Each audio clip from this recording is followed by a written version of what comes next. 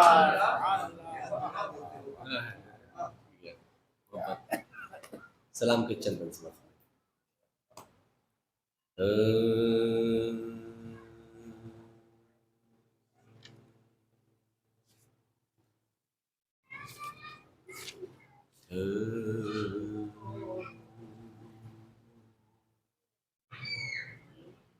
تیرا لباس شریعت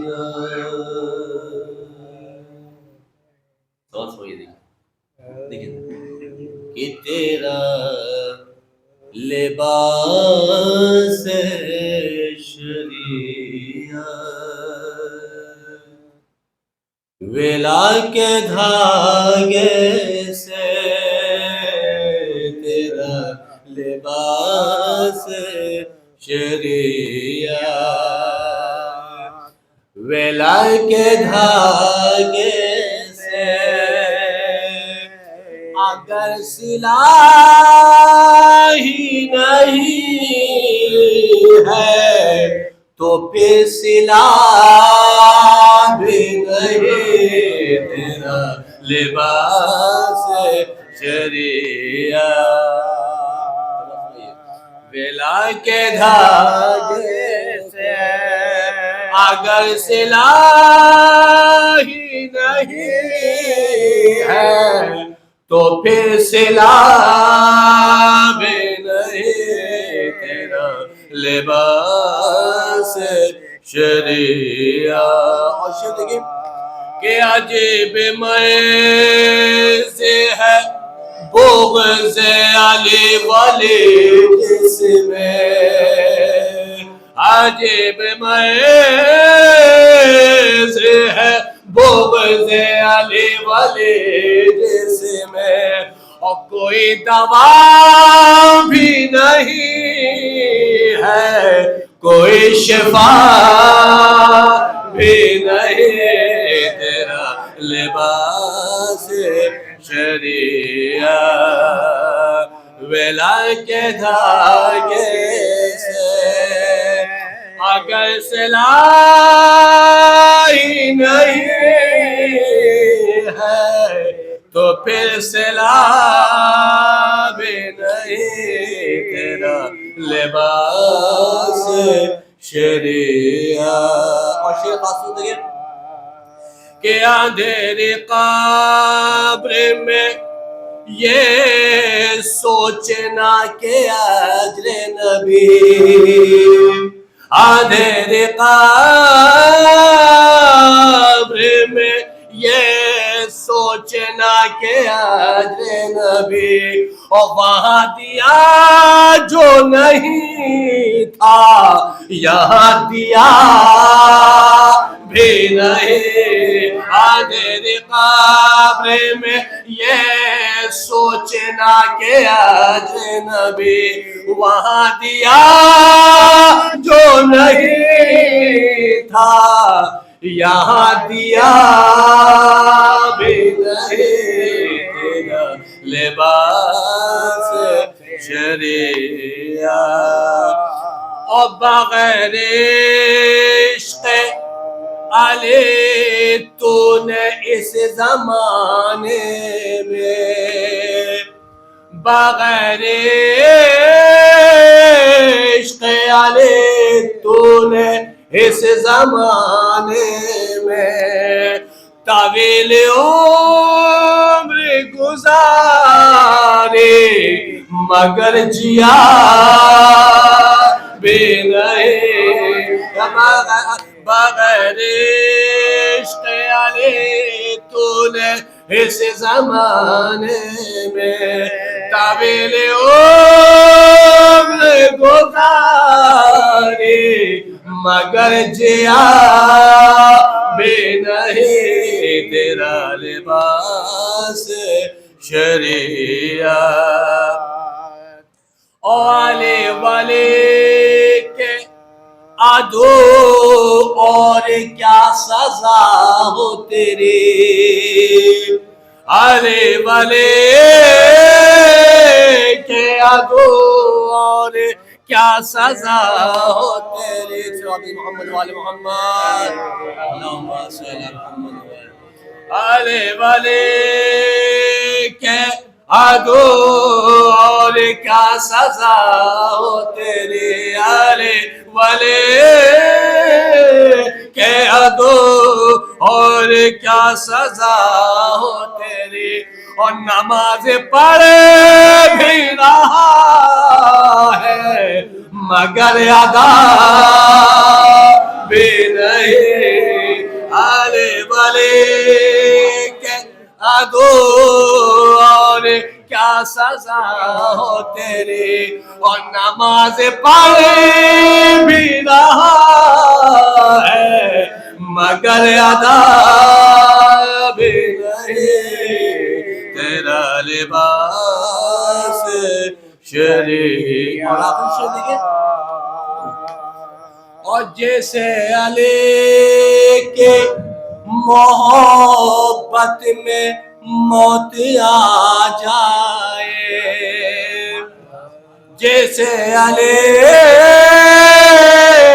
کے محبت میں موت آ جائے اور وہ شخص مر بھی گیا ہے مگر مرا بھی نہیں جیسے علی کے محبت میں موت آ جائے اور وہ شخص مر بھی گیا ہے مگر مرا بھی نہیں تیرا لباس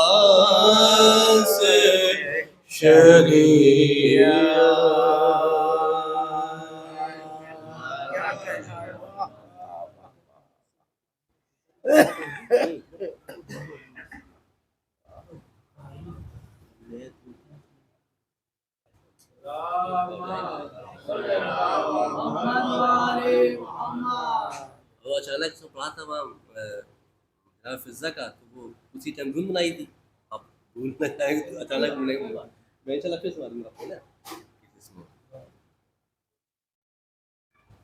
فاتحہ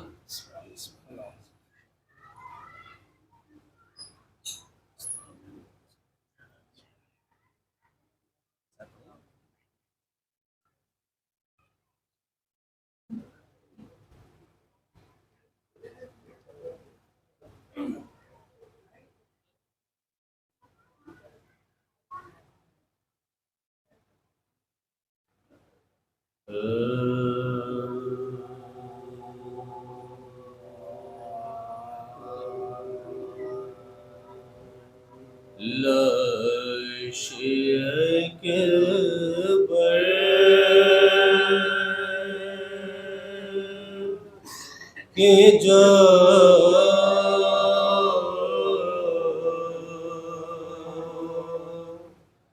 مقتل سے اٹھا لائے حسین لاش اکبر کے جو مقتل سے اٹھا لائے حسین نوجوان کو صف اول سے اٹھا لائے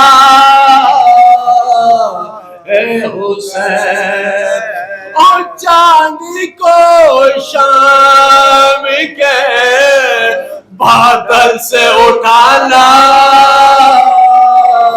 اے حسین جاں بلب شیر کو اور جنگل سے اٹھانا اے حسین اوتی صدا لاش پسے آنے کے لے جا بانو تی صدا لاش پسے آنے کے لے جا بانو چھت گیا پرچی سے اکبر کا کلیجہ بانو چھت گیا پرچی سے اکبر کا کلیجہ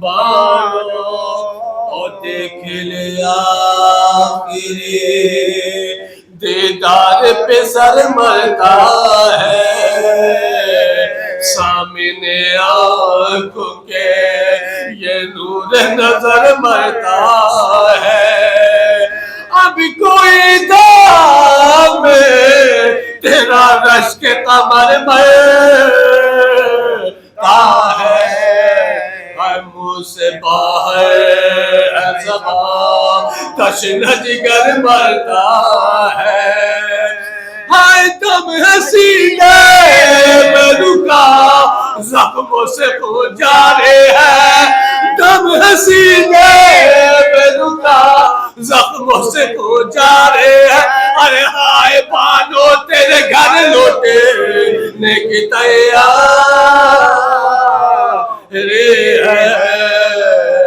ہائے بانو تیرے گھر لوٹنے کی تیار ہے اور پہنچی خیمے میں جو حضرت کی پر درد صدا مضطرب ہو گئے ناموں سے رسول دو سرا کہاں چلا کے سکینہ نے کہے بھائیا اور پھر دوڑی سوئے در پہ کے سر پر سردا اور پیٹتی زینب مضطر نکل آئے بھائی پیٹتی زینب مضطر نکل آئے ارے پانو گھبرا کے کھلے سے نکل آئے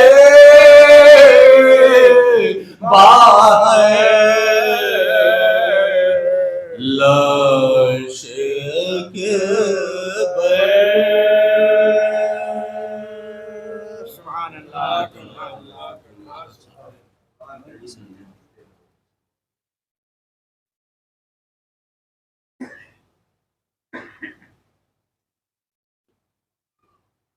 محمد اے محمد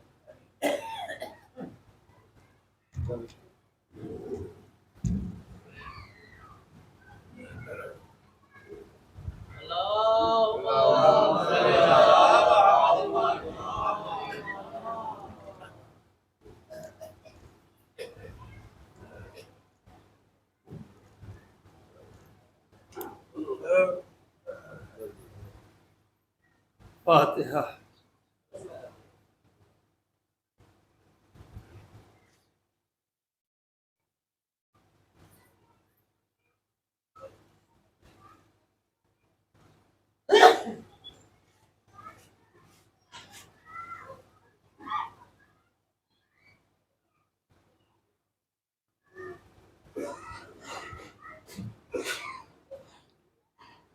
لا حول ولا قوة إلا بالله العلي العظيم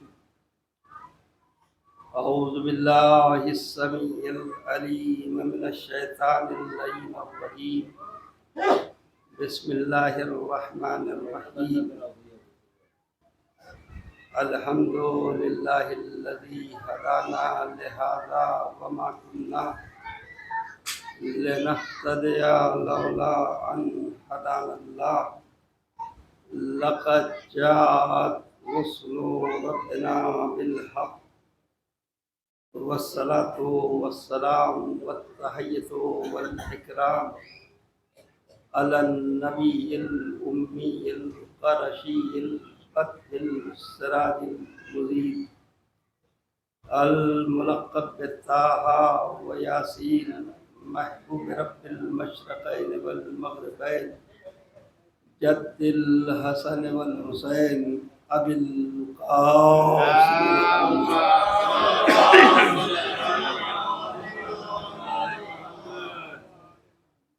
وآله الطيبين الطاهرين المعصومين المظلومين ولعنة الله على أعدائهم أجمعين من يومنا هذا إلى يوم الدين.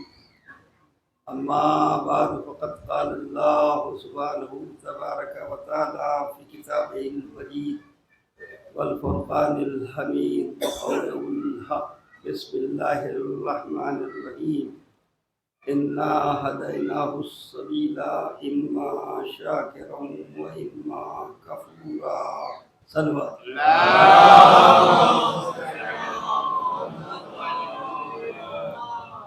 یہ یاور صاحب کی خوشبو ہم تک پہنچ رہی ہے. گزارش یہ ہے کہ قریب آ جائے, زیارت بھی ہو جائے.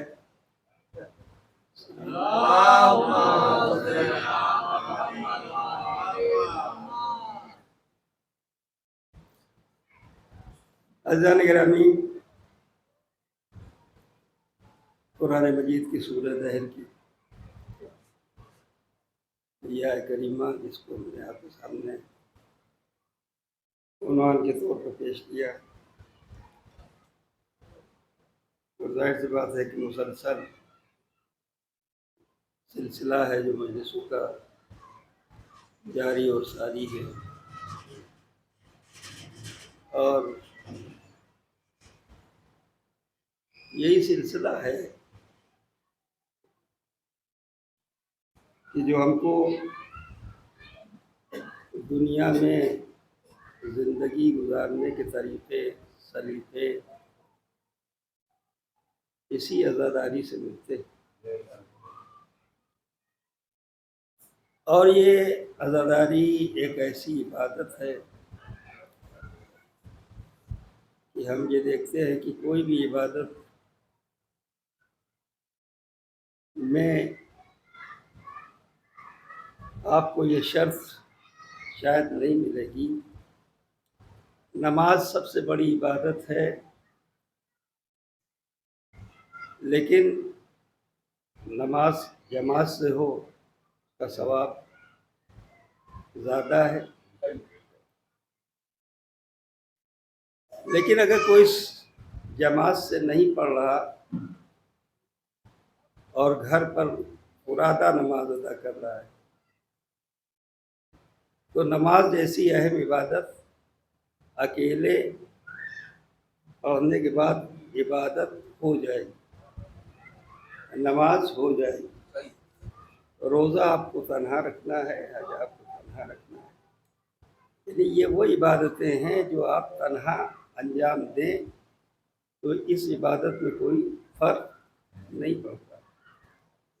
لیکن عزاداری امام حسین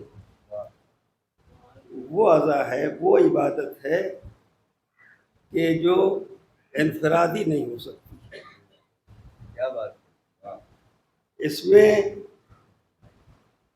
چاہے مجلس ہم کریں تو اس میں بھی مومنین کی ضرورت ہے, جلوس کریں اس میں بھی مومنین کی ضرورت ہے, نوحہ خوانی کریں اس میں بھی مومنین کی ضرورت ہے, اور بغیر مجوے کے مجلس ہو نہیں سکتی, جلوس ہو نہیں سکتا. اس کے معنی یہ عبادت ادھوری رہ جائے گی اگر آپ انفرادی گھر میں بیٹھ کر عزاداری کریے تو عزاداری کا لطف ختم ہو جائے گا, وہ فیض آپ تک نہیں پہنچے گا. تو یہ عزاداری جو ہے ایسی عبادت ہے جو مومنین کے بغیر نہیں ہو سکتی. اور جب مومنین یکجا ہو کے بیٹھیں گے تو یہ بیٹھنے میں ہی شرط ہوگی کہ جب ہم آپ کی شکل دیکھنا نہیں چاہتے، جب ہم آپ سے گفتگو کرنا نہیں چاہتے، جب ہم آپ سے ملنا نہیں چاہتے، تو ایک فرش پہ بیٹھے کیسے؟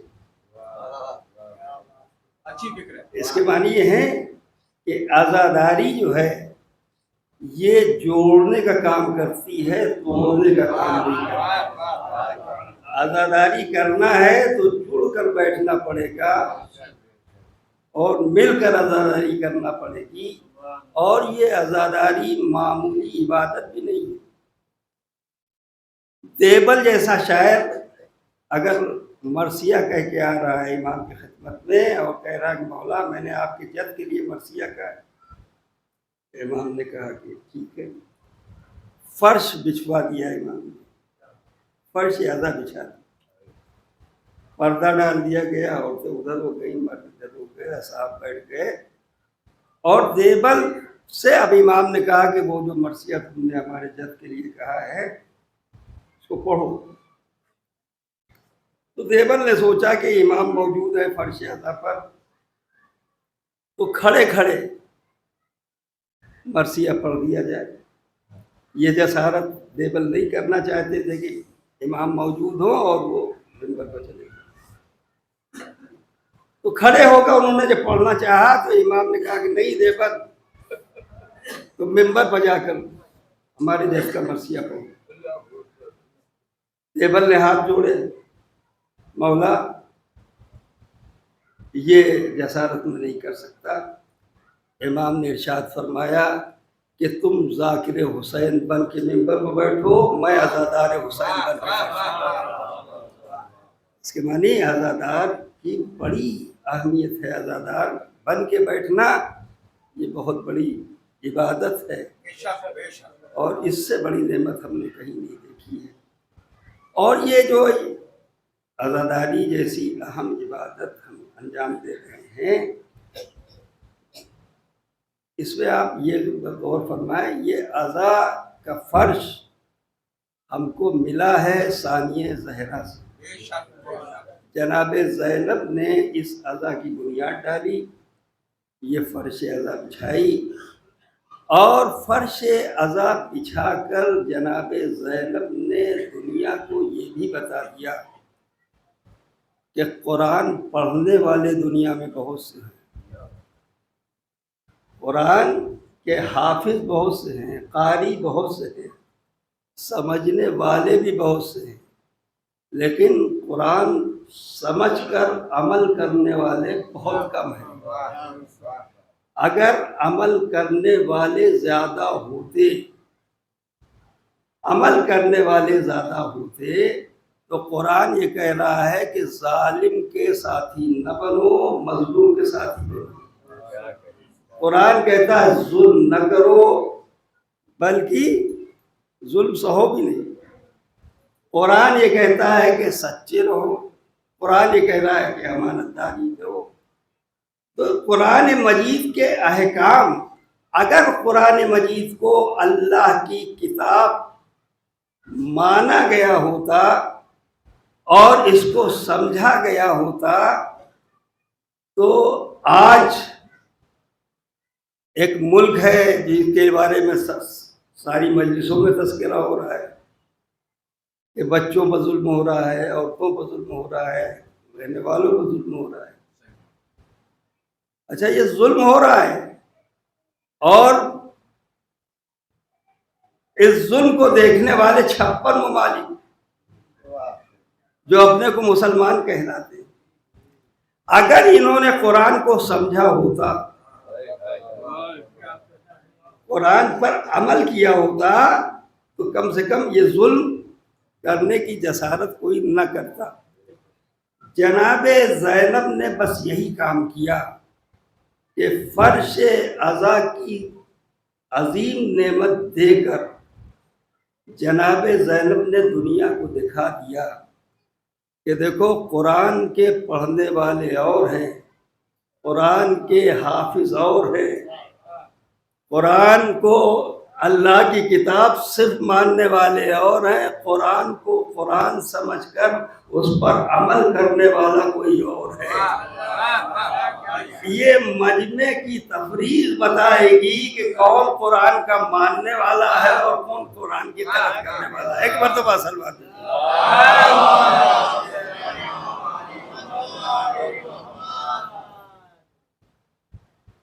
تو دیکھیے قرآن مجید کہہ رہا ہے کہ انا ہدیناہ السبیل اما شاکرا و اما کفورا. ہم نے سبیل پیدا کر دی, ہم نے راستہ بنا دیا. اب جس کا جی چاہے اس کو اختیار کر کے صابر بندہ بن جائے اور جس کا چاہے انکار کر کے کافر بندہ بن جائے. یعنی اللہ نے اختیار دیا ہے. اب یہ سبیل کہتے ہیں راستے کو, سبیل کہتے ہیں ذریعے کو. میں ایک بات آپ کے سامنے عرض کروں کہ راستہ منزل تک نہیں پہنچاتا. راستہ منزل تک نہیں پہنچاتا. راستہ کوئی اجنبی پوچھے کہ ہم کو علی گنج جانا ہے, آپ کیا بتائیں گے؟ کتنے موڑ ہوں گے؟ آپ بتا ہی سکتے نا کہ ایسے مڑیے گا مندر ملے گا, ایسے مڑ جائیے گا, ایسے مڑ جائیے گا.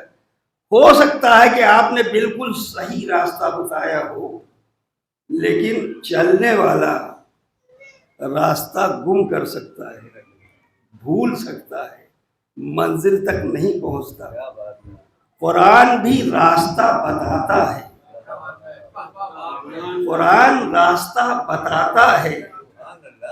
اب قرآن جب راستہ بتا رہا ہے تو ضروری نہیں کہ راستے پر چل کر ہم منزل تک پہنچ جائیں. کہیں بھی راہ گم ہو سکتی ہے, ہم گمراہ ہو سکتے ہیں. تو اس کے معنی یہ ہے کہ اگر کسی نے پتہ بتایا ہے تو اب ہم جب راستہ طے کرتے ہیں تو ہماری ساری توجہ مرکوز ہوتی ہے راستے پر کہ جو بتایا ہے کہیں موڑ غلط نہ مڑ جائے, کہیں راستہ دوسرا نہ پکڑ لے. تو اس کے معنی ساری توجہ ہماری اس راستے پر مرکوز ہوتی ہے. جس نے جو راستہ بتایا ہے اس پر توجہ رہتی ہے. اس کے بعد بھی ہم راستہ گم کر سکتے ہیں, ہم منزل تک نہیں پہنچ سکتے. اب ایک ایسا ملا ہم کو کہ اس نے کہا کہ ہم نے پوچھا کہ ہم کو علی گنج جانا ہے امام باغ کا, تو اس نے کہا ہم بھی وہیں جا رہے ہیں, ہم بھی وہیں جا رہے ہیں, آپ ہمارے ساتھ چلیے, ہمارے ساتھ چلیے. اس کے معنی یہ جو راستہ بتانے والا ہے یہ کون ہے؟ یہ راستہ بتا نہیں رہا, یہ منزل تک پہنچانے کی ذمہ داری لے رہا. یہ منزل تک پہنچانے کی ذمہ داری لے رہا کہ ہم بھی وہیں جا رہے ہیں, چلیے ہم پہنچا دیں گے.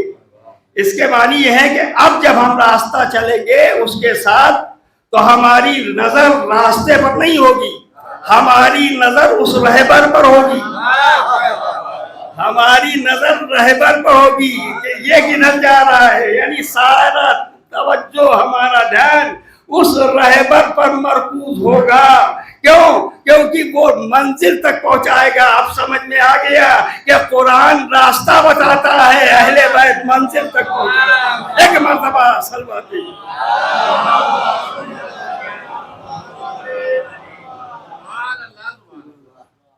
اس کے معنی یہ ہے کہ قرآن راستہ بتائے گا, اہل بیت منزل تک پہنچائے گا. تو آپ کو ہم کو دامن اہل بیت تھام لینا چاہیے. دیکھیے میں نے کہا کہ راستہ منزل تک نہیں پہنچاتا. اب میں قرآن کے واقعے کے ذریعے سے آپ کے اذہان عالیہ تو وہ بات پہنچا دوں کہ جناب موسیٰ اپنی امت کو لے کر چلے, پیچھے پیچھے فرعون کا لشکر چلا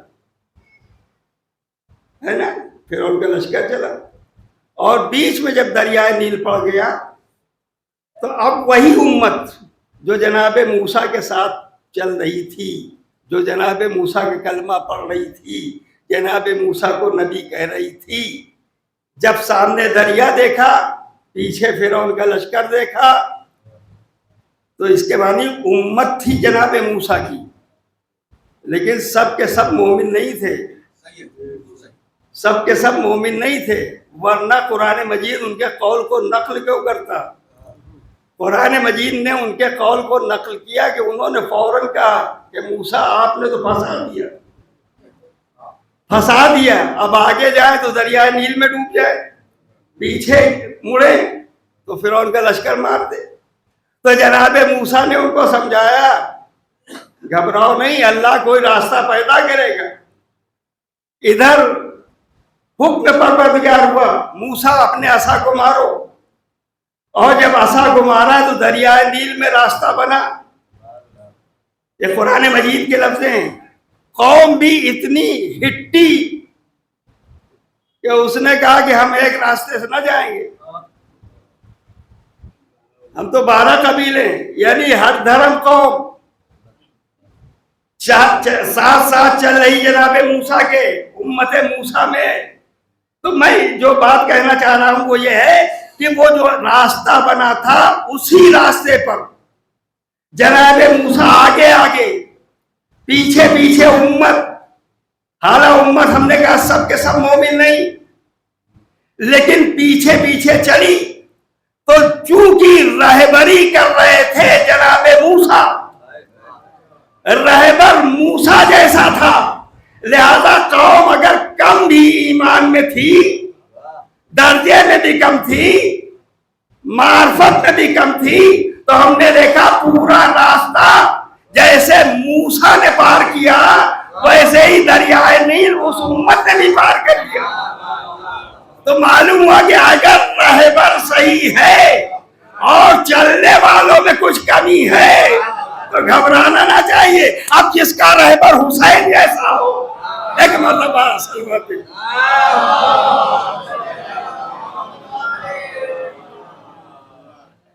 تو رہبر اگر صحیح تو امت پار۔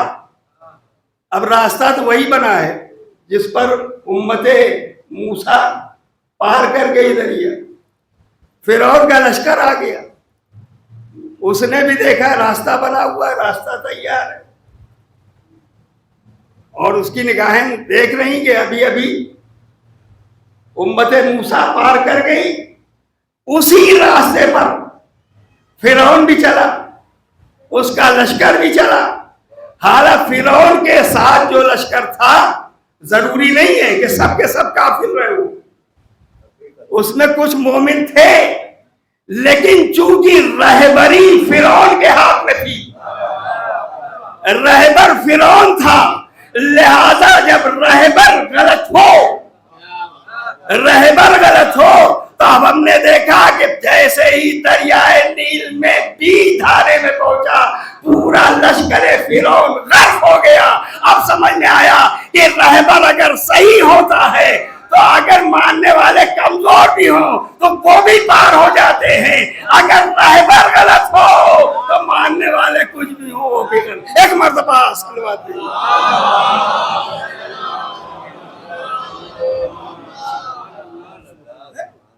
اس کے معنی رہبر ہونا بہت ضروری ہے۔ اب اگر میں آپ سے یہ بات عرض کروں کہ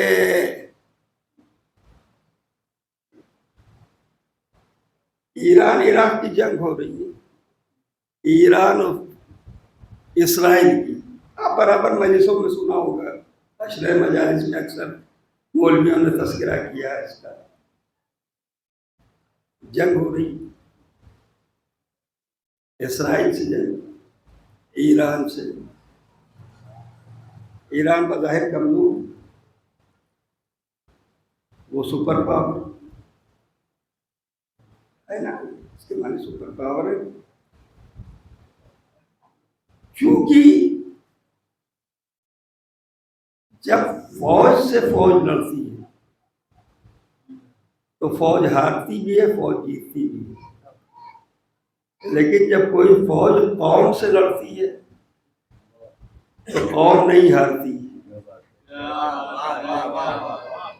فوج اگر لڑی ہوتی تو ایران شاید فتح یاب نہ ہوتا، چونکہ قوم لڑ رہی تھی۔ تو اس کے معنی جو قوم متحد ہوتی ہے، جو قوم رہبر کو مانتی ہے،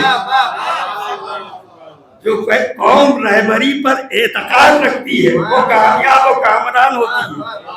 امریکہ جیسی سپر طاقت ہار مان لے، یہ ہارین ماننا ہے کہ بغیر مانگی ہوئی سلو کے لیے تیار ہو گیا۔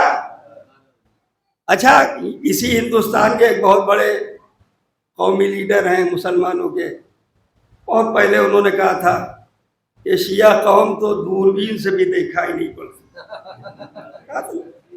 یاد ہوگا، نام بتانے کی ضرورت نہیں۔ یعنی جو قوم اتنی مختصر تھی،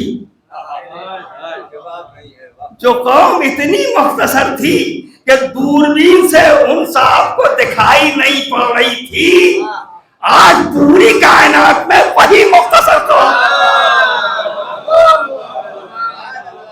وہی مختصر قوم ہے جو چھائی ہوئی ہے۔ اگر ٹی وی میں کسی کا تذکرہ ہے، اگر اخبار میں کسی کا تذکرہ ہے، اگر زبانوں پر کسی کا تذکرہ ہے، تو کسی اور قوم کا تذکرہ نہیں ہے، وہی قوم کا تذکرہ ہے جو دوربین سے نہیں دکھا، جو دوربین سے نہیں دکھا۔ اور ہم نے تو پلٹ کے کہا کہ بھائی کل تم نے دوربین لگائی تھی،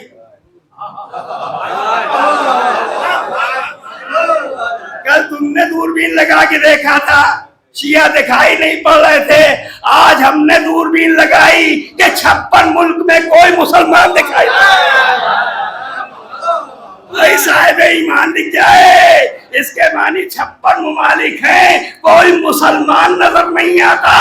اگر مسلمان ہوتے تو مظلوم کے ساتھی بنتے، ظالم کے ساتھی نہ بنتے۔ ایک مرتبہ اصل بات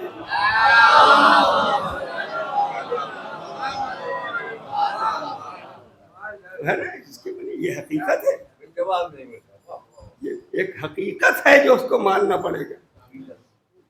اور یاد رکھیے کہ ہمیشہ ظلم کرنے والی طاقت چاہے جتنی بڑی کیوں نہ ہو، پروردگار عالم نے ایک قانون بنایا کہ ظلم جو کرے گا، جرم جو کرے گا، دیکھیے ہر مجرم جرم کرنے کے بعد بھاگتا ہے، جرم کیا بھاگتا ہے،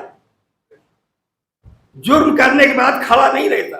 اس کے معنی مجرم جانتا ہے کہ اس نے جرم کیا ہے، اب اس میں یہ صلاحیت نہیں رہتی، اس کے دل میں وہ قوت نہیں رہتی کہ وہ کھڑا بھی رہے۔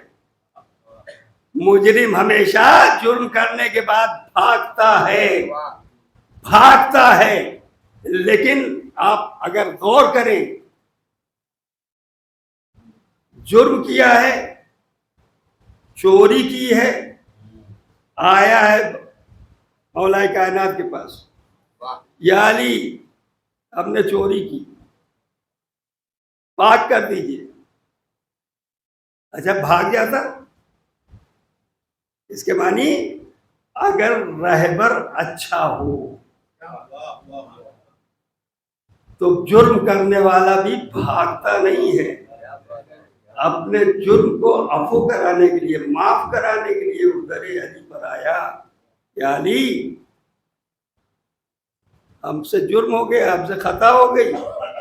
تو مولا کائنات علی ابن ابی طالب نے اس کو موقع دیا،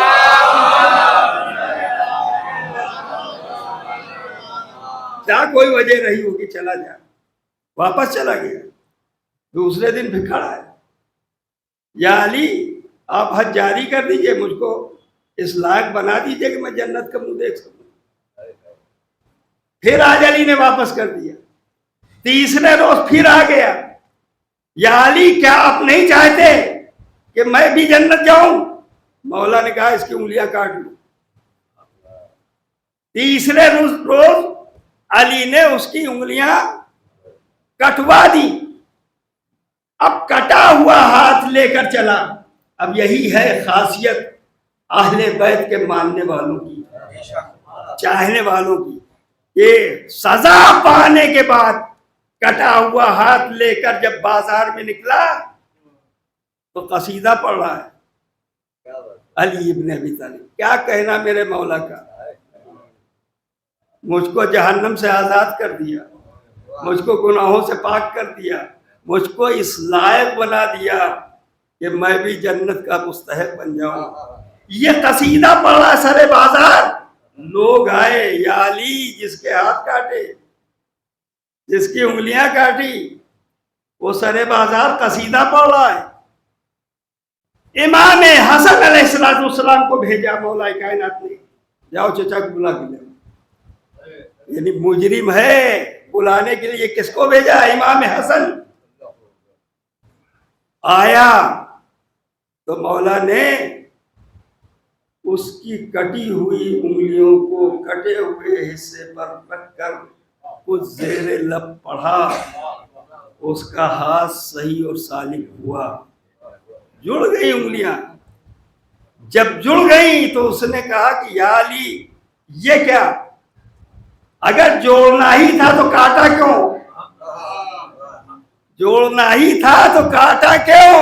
مولا کائنات علی ابن ابی طالب نے کہا سن، وہ جرم کی سزا تھی، وہ جرم کی سزا تھی، یہ محبت کی جزا ہے، یہ محبت کی جزا ہے. تو اس کے معنی یہ ہے کہ آل محمد سے اگر ہم عشق کرتے ہیں، محبت کرتے ہیں، اور اسی لیے میں اکثر کہا کرتا ہوں کہ یاد رکھیے مولا کا چاہنے والا کوئی جنت کی لالچ میں، کوئی انعام کے لالچ میں کبھی محبت نہیں کرتا مولا سے، اس لیے کہ اس کو جنت مل جائے، اس کو کوئی انعام مل جائے. اور اس کے لیے بالکل سامنے کا ثبوت ہے کہ اگر حسین کا چاہنے والا جنت کے لیے حسین کے ساتھ ہوتا تو صبح عاشور امام حسین نے 2 انگلیوں کے بیچ میں جنت کا نظارہ کروایا کہ نہیں کروایا؟ زہیر آؤ دیکھو تمہاری جنت کہاں ہے، حبیب آؤ تمہاری جنت کہاں ہے. یعنی ایک ایک صحابی کو امام حسین نے جنت کا نظارہ کروایا کہ دیکھو تمہاری جنت کہاں ہے، کیسی جنت ہے. سب نے جب اپنی جنت دیکھ لی، یہ علی کے لال کا کلیجہ تھا، یہ حسین کا جگر تھا، کہ جنت دکھانے کے بعد امام حسین کہتے ہیں کہ دیکھو جو تم نے جنت اپنی آنکھوں سے دیکھی، اس میں سرے منہ کوئی فرق نہیں آئے گا. یہ جنت تم کو ملے گی، یہ جنت تم کو ملے گی. حسین وعدہ کرتا ہے، یعنی حسین جیسا صابر امام یہ کہہ رہا ہے کہ حسین وعدہ کرتا ہے کہ یہ جنت تم کو ملے گی. خدا کی قسم. اب امام حسین نے کہا کہ اب بھی اگر کوئی جانا چاہتا ہے چلا جائے. اب آپ سچ بتائیے کہ اگر اس اعلان کے بعد کوئی چلا جاتا تو جنت ملتی کہ نہ ملتی؟ جنت ملتی کہ نہ ملتی؟ یقیناً ملتی، کیونکہ حسین نے وعدہ کیا تھا، حسین نے ضمانت لی تھی کہ جنت ملے گی. اس کے معنی یہ ہے کہ اگر کوئی چلا جاتا حسین کو چھوڑ کر تو وہ مستحق جنت ہوتا، جنت ملتی. لیکن یاد رکھیے جنت مل جانا اور ہے، جنت کا مالک بن جانا اور ہے. حسین کا ساتھ چھوڑ کے جنت تو مل جاتی، مالک جنت نہ بنتے. لیکن جو حسین کے ساتھ تھے انہوں نے کہا مولا ہماری جنت تو وہی ہے جہاں آپ ہیں، جہاں آپ ہیں. اس کے معنی امام حسین کا ساتھی کوئی جنت کی لالچ میں حسین کے ساتھ نہیں تھا. اور میں ایک بات اور عرض کرتا ہوں پیغام کے طور پر بھی ہے کہ یاد رکھیے کہ امام حسین نے جنت دکھا دی، ضمانت لے لی، صبح عاشور کی بات.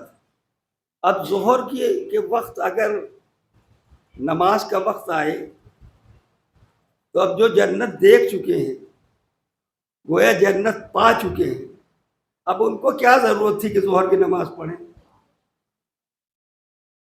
لمحہ فکریہ ہے نا. اس کے معنی امام حسین جنت دے چکے. نماز جنت کے لیے اگر ہوتی اور امام حسین کہہ چکے جنت جو دیکھی ہے اس میں سارے منہ کوئی فرق نہیں ہوگا، نہ کم ہوگی نہ زیادہ، تو اس کے معنی ہے کہ جنت کے درجات میں بھی کوئی بڑھوتری ہونا نہیں ہے. لیکن اس کے باوجود بھی عاشق حسین جو ہیں، انصار حسین جو ہیں، چاہنے والے جو ہیں، وہ یہ کہہ رہے مولا آخری نماز آپ کے ساتھ ہو جائے۔ اس کے کیا معنی ہے؟ اس کے معنی ہے کہ حسین کربلا کے میدان میں دکھا رہے تھے کہ ہمارا چاہنے والا بے نمازی نہیں ہوتا، منکر نماز نہیں ہوتا، نماز کی بغاوت کرنے والا نہیں ہوتا۔ اور میں تو کہتا ہوں کہ اس کے لیے ثبوت ہے کہ ہر امام، اس سے بہتر کوئی عبادت کرنے والا نہیں، اس سے بہتر کوئی نماز پڑھنے والا نہیں، اس سے بہتر کوئی سجدہ کرنے والا نہیں، چاہے جس وقت کے امام کی بات کریں، 12 کے 12 امام، کوئی عبادت میں کمزور نہیں، کوئی عبادت میں کمزور نہیں، چاہے وہ مولا علی کی عبادت ہو، چاہے امام حسن کی عبادت ہو، چاہے امام حسین کی عبادت ہو۔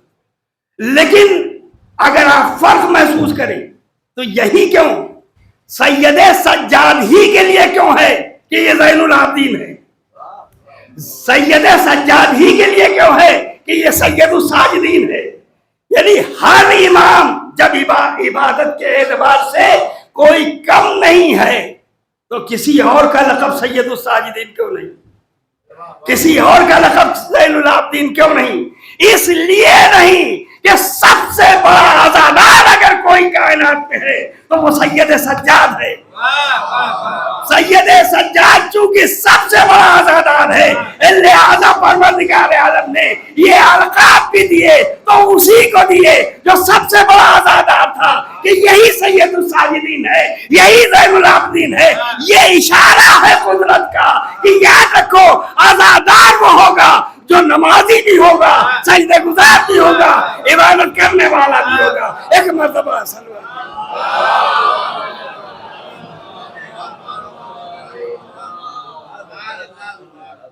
ورنہ اور کسی امام کے لیے نہیں ملتا نا سید الساجدین۔ سید الساجدین کیوں ہے؟ بس میں سمجھ رہا ہوں کہ اس سے یہ کہا گیا کہ 9 بجے بات کو ختم کر دیجیے گا، تو آپ سن رہے ہیں بڑے شوق سے، لیکن دوسری جگہ بھی مجلس ہونا ہے، اس لیے آج پہلی سفر ہوگی۔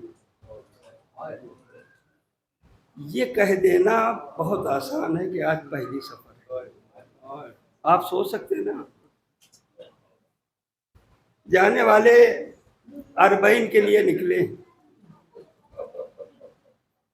3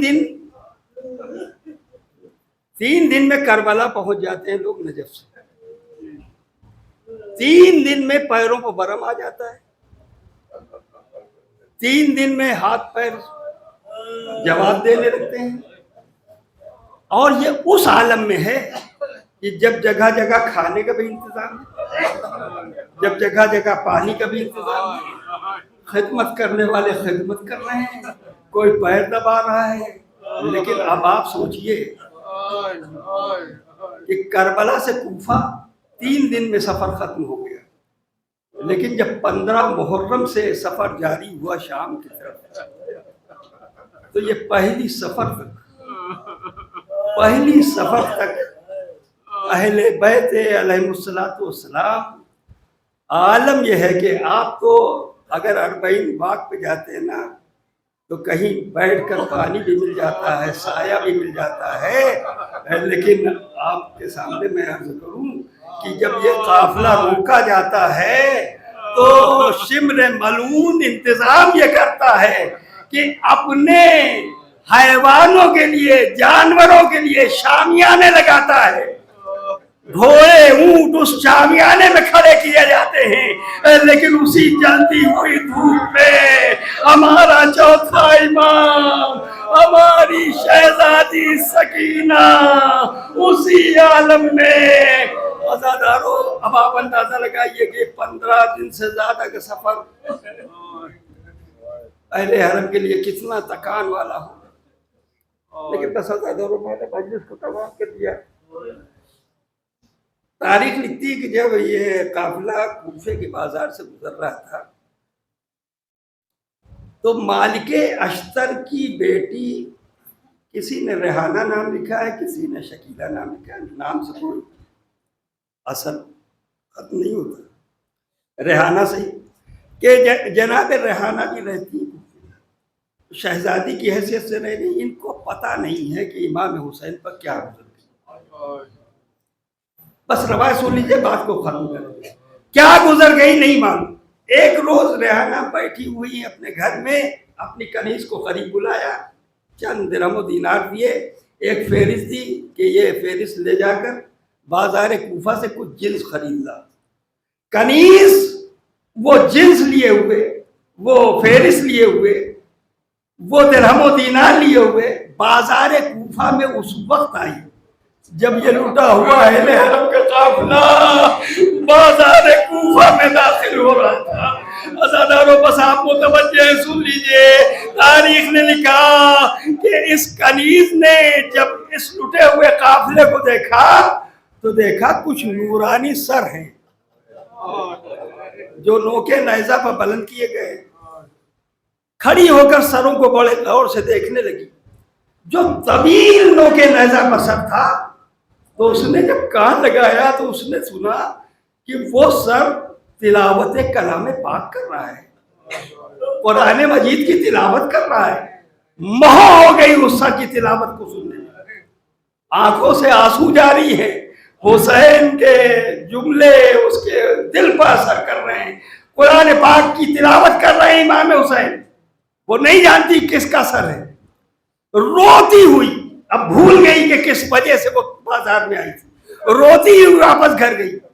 ریحانہ نے پوچھا کیا بات ہے، رو کیوں رہی ہے؟ کیا درہم و دینار گر گئے، فہرست گم ہو گئی؟ کہا بی بی ایسا کچھ نہیں، فہرست بھی موجود ہے، درہم و دینار بھی موجود ہے. پھر وجہ کیا ہے، رونے کا سبب کیا ہے؟ کہا بی بی آپ اکثر یہ بات کہتی تھیں کہ آپ کا کوئی شہزادہ حسین ہے. اس کنیز نے کہا کہ آپ اکثر یہ بتاتی تھی کہ آپ کا کوئی شہزادہ حسین ہے جو بہت اچھی قرات کرتا ہے، بہت اچھی تلاوت کلام پاک کرتا ہے. اے بی بی میں نے حسین کو تو نہیں دیکھا لیکن آج ایک سر کو دیکھ کے آئی ہوں جو اس انداز سے تلاوت کر رہا تھا کہ میں بہوگی، میں بھول گئی کہ میں کس لیے آئی تھی. بس اتنا سننا تھا کہ ریحانہ نے کہا کیا کہا، کوئی سر ہے جو تلاوت کر رہا ہے؟ کہا بی بی ہاں وہ سر ہے جو تلاوت کر رہا ہے. کہا واپس جا، واپس جا کے اس قافلے کے لوگوں سے پوچھ کہ کہاں کے رہنے والے ہیں، کس قبیلے سے تعلق ہے، نام کیا ہے. کنیز واپس آئی، کسی یزیدی سے پوچھا کہ یہ قافلہ لوٹا ہوا کہاں کا رہنے والا ہے. کہا اگر کچھ پوچھنا ہو تو وہ آگے آگے جو ہاتھوں میں ہتھکڑی ہے، پیروں میں بیڑی ہے، اس سے جا کے پوچھ لو. خدا کی قسم بس روایت ختم کر رہا ہوں. روایت کے جملے ہیں کہ کنیز دوڑتی ہوئی سید سجاد کے پاس آئی اور آ کر اس نے سلام کیا، ایک قیدی تم پر سلام. عزادارو تاریخ کے جملے ہیں، مدت کے بعد کسی نے سید سجاد کو سلام، مدت کے بعد کسی نے سید سجاد کو سلام کیا. ایک مرتبہ سید سجاد نے سر اٹھایا، اے بی بی کیا بات ہے، تو کس غرض سے آئی؟ کہا میری شہزادی نے بھیجا ہے کہ میں پتہ لگاؤں کہ آپ کہاں کے رہنے والے ہیں، وطن کون سا ہے، کس قبیلے سے تعلق ہے. امام تھے، سمجھ گئے. سید سجاد نے کہا کہ اچھا جس شہزادی نے تجھ کو بھیجا ہے اس شہزادی کا نام تو بتا کہ اس شہزادی کا نام کیا ہے. بس اتنا سننا تھا کہ ریحانہ کی کنیز 2 قدم پیچھے ہٹی اور کہتی اے قیدی میں بھرے ہوئے بازار میں اپنی شہزادی کا نام نہیں بتا سکتی، میں بھرے ہوئے بازار میں شہزادی کا نام نہیں لے سکتی. عزادارو سید سجاد کے آنکھوں میں آنسو آ گئے. کہا اچھا جا کے شہزادی سے کہہ دینا اگر کچھ پوچھنا ہے تو وہ خود آئے بازار میں. بس عزادارو روایت کے جملے ختم ہو گئے، مجلس تمام ہو گئی، کنیز واپس گئی. یہ بی بی عجیب قیدی ہے، عجیب قیدی ہے. اس نے آپ کا نام پوچھا، میں نے نام لینے سے انکار کیا. اس کے آنکھوں میں آنسو آئے اور یہ کہا کہ آپ خود جائیں اور جا کے کچھ پوچھیں. عزادارو اتنا سننا تھا کہ ریحانہ نے سر پر چادر ڈالی، بازار کوفہ میں آئی، سید سجاد کو سلام کیا. ایک مرتبہ سید سجاد نے سر اٹھایا، ارے کیا پوچھنا ہے؟ بس ایک مرتبہ ریحانہ کہتی ہے آپ کہاں کے رہنے والے ہیں؟ سید سجاد نے کہا اچھا اب یہ وقت آ گیا کہ بھتیجی چچا کو نہیں پہچانتی.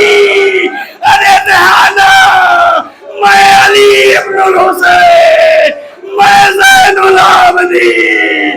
ریحانہ نے سر سے چادر پھینکی. اے مولا یہ کیا غضب ہوا؟ ریحانہ ذرا سر اٹھا کے دے، یہ اونٹوں پر کوئی اور نہیں، یہ زینب، یہ ام کلثوم.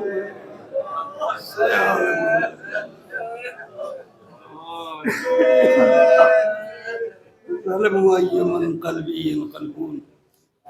پروردگار اس مختصر سی ادا گفتگو جملہ مومنین مومنات کے گناہ نے کبیرہ و صغیرہ کو معاف فرما.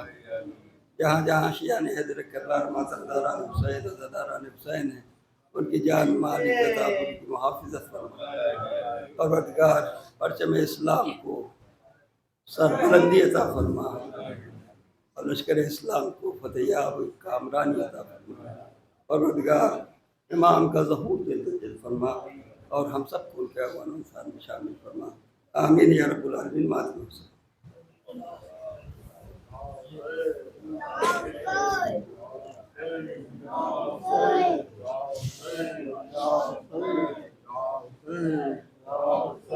یا حسین یا حسین یا حسین یا حسین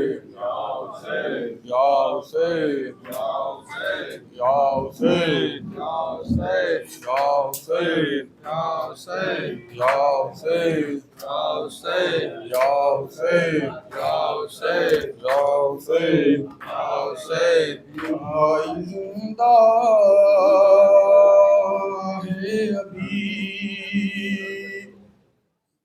رنون تم آؤ بہن، میں تڑپ جاؤں گا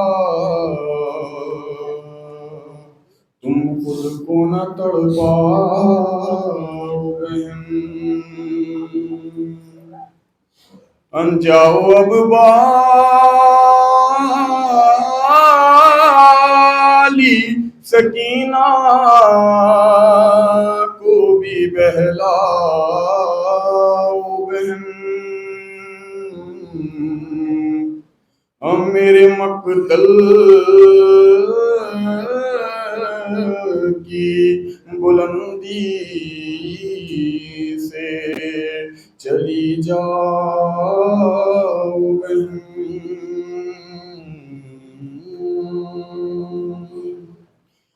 ذبح ہوتے ہوئے بھائی کو نہ دیکھو زینب، تم کو اکبر کی قسم خود کو سنبھالو زینب. ذبح ہوتے ہوئے بھائی کو نہ دیکھو زینب، تم کو اکبر کی قسم خود کو سنبھالو زینب. ذبح ہوتے ہوئے بھائی کو نہ دیکھو زینب، تم کو اکبر کی قسم خود کو سنبھالو زینب. ذبح ہوتے ہوئے بھائی کو نہ دیکھو زینب، تم کو اکبر کی قسم خود کو سنبھالو زینب. ذبح ہوتے ہوئے بھائی کو نہ دیکھو اکبر کی قسم خود کو سنبھالو زینب، کانپ اٹھے گی ابھی رن کی زمین اے زینب، ڈر ہے آ جائے سکینہ نہ کہیں اے زینب، کانپ اٹھے گی ابھی رن کی زمین اے زینب، ڈر ہے آ جائے سکینہ نہ کہیں اے زینب، جاؤ بچی کو کلیجے سے لگا لو زینب، تم کو اکبر کی قسم خود کو سنبھالو زینب، ذبح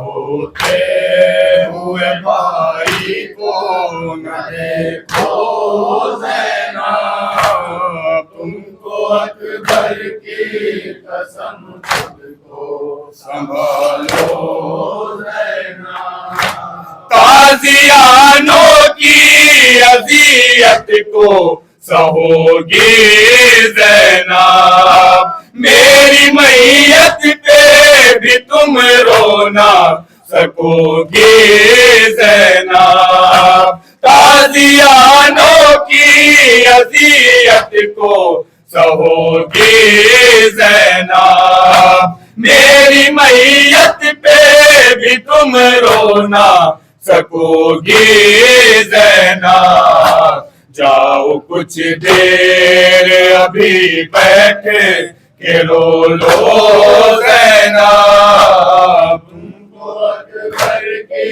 قسم خود کو سنبھالو زینب، ذبح ہوتے ہوئے بھائی کو نہ دیکھو زینب، تم کو اکبر کی قسم خود کو سنبھالو زینب، مر گیا شیر سبائی تو کمر خم ہے میری، نام اماں کا لیے جاتا ہے مقتل میں شکی، مر گیا شیر سبائی تو کمر خم ہے میری، نام اماں کا لیے جاتا ہے مقتل میں شکی، جاؤ عباس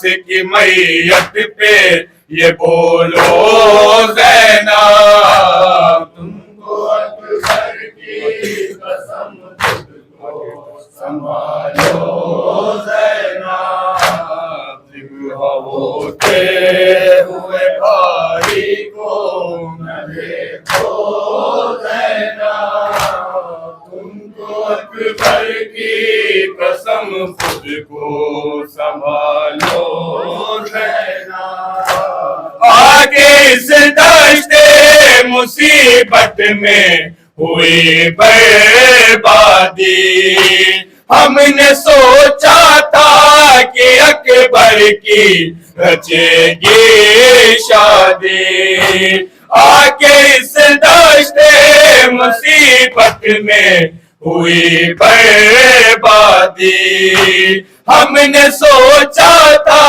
کہ اکبر کی رچے گی شادی، دل میں ارمان ہے جو ان کو مٹا دو زینب، تم کو اکبر کی قسم خود کو سنبھالو زینب، ذبح ہوتے ہوئے بھائی کو نہ دیکھو زینب، تم کو اکبر کی قسم خود کو سنبھالو زینب، میری مظلومی صدا دل میں وہ آباد کرے، سامنے پانی جو آئے تو مجھے یاد کرے، میری مظلومی صدا دل میں وہ آباد کرے سامنے پانی جو آئے تو مجھے یاد کرے میرا پیغام یہ شیعوں کو سنا دو زینب تم کو اکبر کی قسم خود کو سنبھالو زینب جب ہوتے ہوئے بھائی کو نہ دیکھو زینب تم کو اکبر کی قسم خود کو سنبھالو زینب رو کے عابد یہی کہتے تھے شہنشاہ زمان اب بہن تیرے حوالے ہے یہ نانا کا چمن رو کے عابد یہی کہتے تھے شہنشاہ زمان اب بہن تیرے حوالے ہے یہ نانا کا چمن جاؤ مقتل سے چلی جاؤ نہ دیکھو زینب تم کو اکبر کی قسم خود کو سنبھالو زینب پھر ہوتے ہوئے بھائی کو نہ دیکھو زینب تم کو اکبر کی قسم خود کو سنبھالو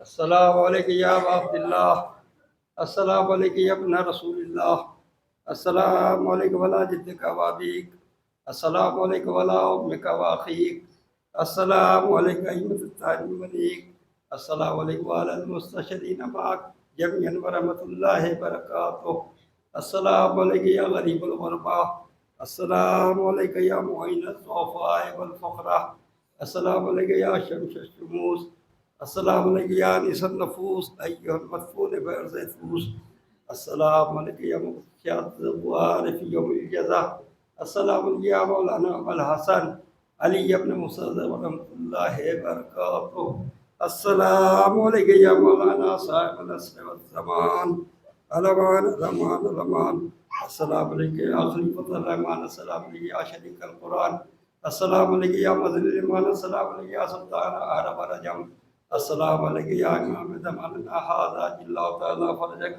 وساج اللہ مخرجک ظہور وجعلنا من اعوانک وانصارک ورحمۃ اللہ وبرکاتہ۔